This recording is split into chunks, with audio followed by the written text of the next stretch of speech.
Hi, we've been flying a little fast and loose with the meal planning lately, so I'm trying to get back into being a little more structured.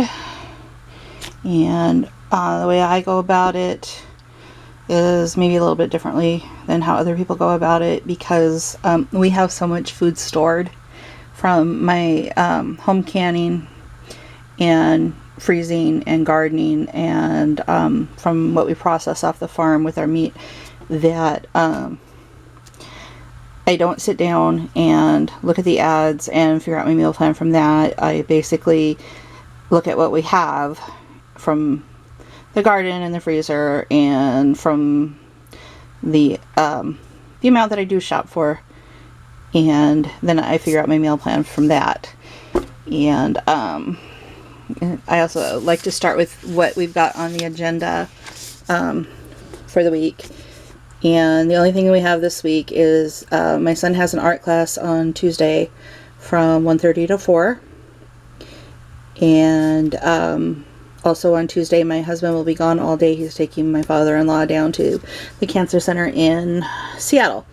So he won't be here. So it's just me and the kids that day. And then on Wednesday, I have physical therapy from 1 to 2:30. And so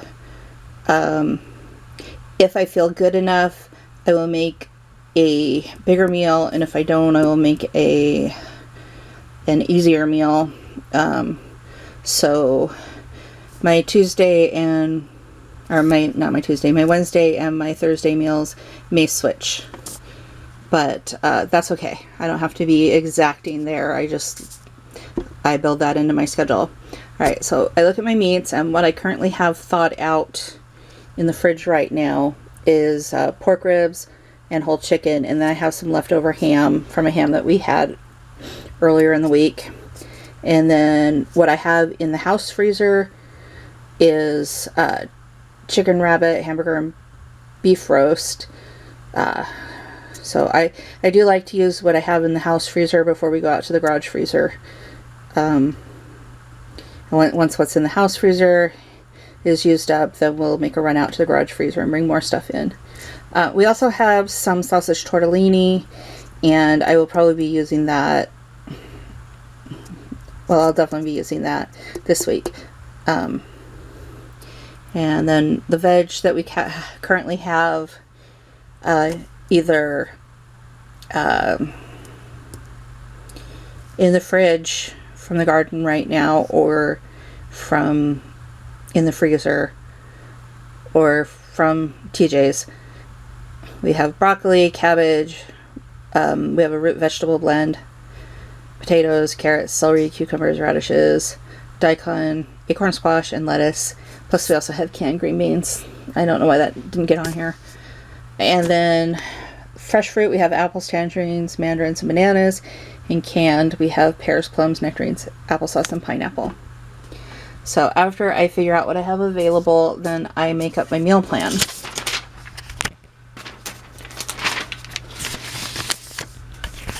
So I want to start out with the meats that are already thawed or need to be used up. So tomorrow we'll be making pork ribs in the crock pot. And I like to put down the start time.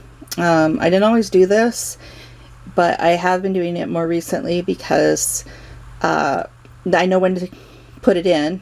I know when to start it off so that it'll be ready for dinner time, because I can get really going in my day and just not be paying attention, and all of a sudden it's 3 o'clock, it's too late to put something in the crock pot. So I write it down as a reminder. I look at my meal plan in the morning and I'm going, okay, 1 o'clock in my head, I know it's time to actually do that at 1, and I keep it in my head that day. And then the acorn squash started at 4 in the oven, and then we'll have coleslaw and bananas. And I like to write myself a note of what I should be taking out of the freezer to be using either the next night or a couple nights from then. Is that how long it takes to thaw?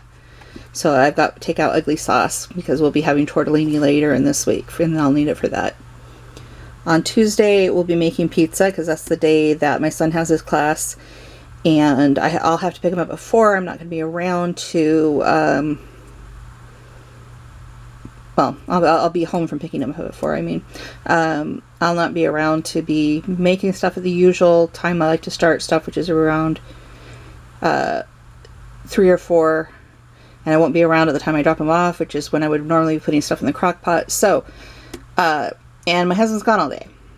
So this is a pizza day. We'll just put make the dough as soon as I get back. It'll have the time to rise and then get it going before our usual dinner hour. On Wednesday, we'll be having garlic butter chicken. Start that at 3:30. Put the baked potatoes in the oven at 4 because they take a little bit less time to cook than the chicken.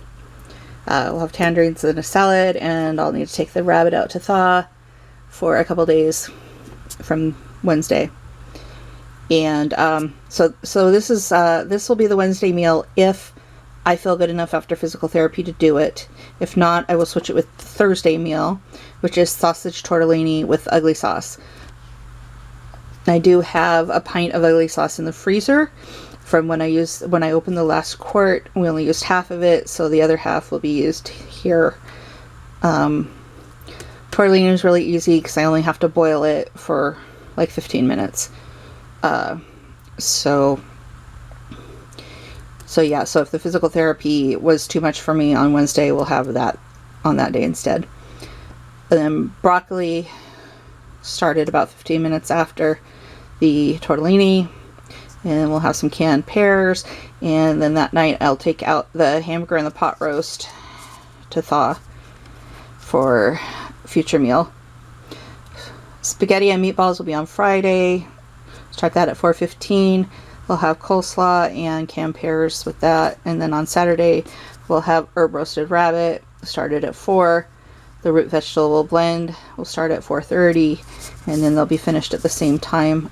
Salad and apples.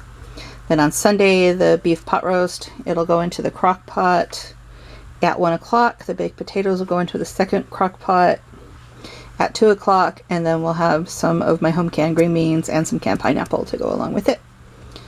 And so that is the meal planning for the week.